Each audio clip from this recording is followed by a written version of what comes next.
everyone, I'm Natalie Kunzman, MD, and today I thought we would do a quick tutorial on DHEA. Now, what is DHEA? I'll just give it one pronunciation, which is dehydroepiandrosterone. Okay, so this is a hormone that I would say is primarily manufactured at the adrenal level. But I want to go up a couple chains before you get to DHEA. So you have your base cholesterol, and cholesterol helps make up pregnenolone. So pregnenolone is another precursor hormone that helps break down to make estrogen, testosterone, progesterone. But we have the intermediary step, which is DHEA. So the mother hormone's pregnenolone in that compound. Then pregnenolone can go on to make progesterone, estrogen, testosterone. DHEA can wind up making estrogen, testosterone. So the reason I bring this up is in functional medicine, sometimes you don't necessarily have to go to the estrogen and the testosterone compounds immediately.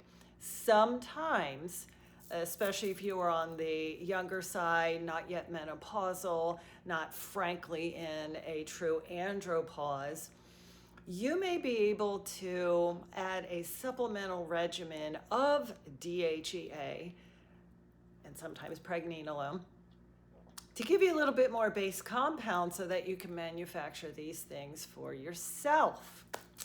So what are specifically DHEA benefits? Well, one good thing is most times you can get this in a supplemental or nutraceutical capacity, and you don't necessarily need a prescription. However, I will say, you will probably want to have some prescriber help you understand how much you need, and we can run tests and things like that. So it is in a supplemental form. So a lot of times we may notice that DHEA may be low in people that are having adrenal insufficiency, because obviously that is the manufacturing site. Now, what are the benefits of supplementing this base? Well, one big one, and this is for us men, for you men and us women, that bony health improves with the additional DHEA. So some of that is by nature of its building of the estrogen and testosterone, but it also in and of itself can help with osteoblast activity, and DHEA can increase IGF-1. Now, IGF-1 is really the trickle down of what we can measure in the bloodstream, but it is an implication of truly what our growth hormone capability is doing. So, lower levels of DHEA have been associated with depressive features. So there are some people that it may be enough to supplement that DHEA to enhance an overall sense of well-being and mitigating or lessening some of the depressive effects. And I will say, again, please seek a provider with this. A lot of times, if there are some antidepressants on board, DHEA typically is not a contraindication, or typically it would work synergistically.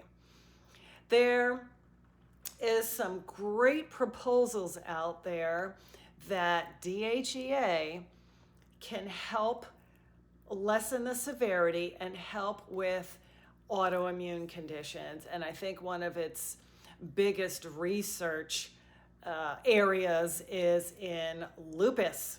So especially if you are on the mild or moderate side, DHEA has actually been proposed to quiet down the amount of flare-ups that a woman that may have been happening with lupus. Now, other benefits of DHEA would be potentially the reproductive health. So if women, even if women are not being augmented or supplemented with estrogen and all they are getting supplemented with was DHEA, we are finding that arousal's improving, vaginal lubrication is improving, orgasm satisfaction, and less pain with intercourse. So this small little supplement may actually have a world of benefits. Clearly, as we age, like a lot of our generating glands, such as the thyroid, the ovaries, the adrenal glands, DHEA will get lower with age. So even for some of that anti-aging properties and overall sense of well-being, a little bit of DHEA may actually improve things. There's been some research into illness and injury recovery doing better when DHEA levels are enhanced. Now, I'm not looking for levels that are over what the body used to manufacture. And you may be asking, well, okay, if I'm a little bit nervous to supplement and take a nutraceutical or a medical grade DHEA or take it in my bioidentical hormones, is there a way that I can improve this naturally? And here we go again.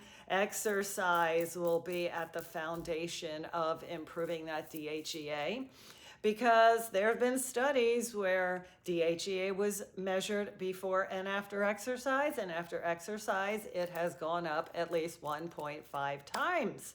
So again, let's make sure we are moving.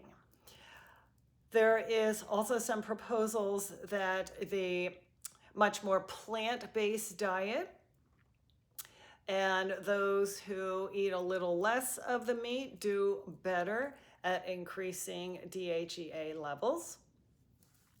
And then you may be wondering, okay, are there any side effects if I am taking DHEA?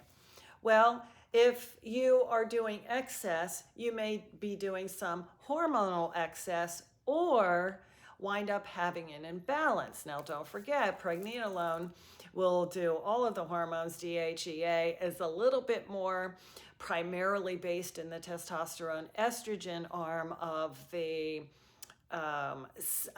steroid synthesis, sex steroid synthesis.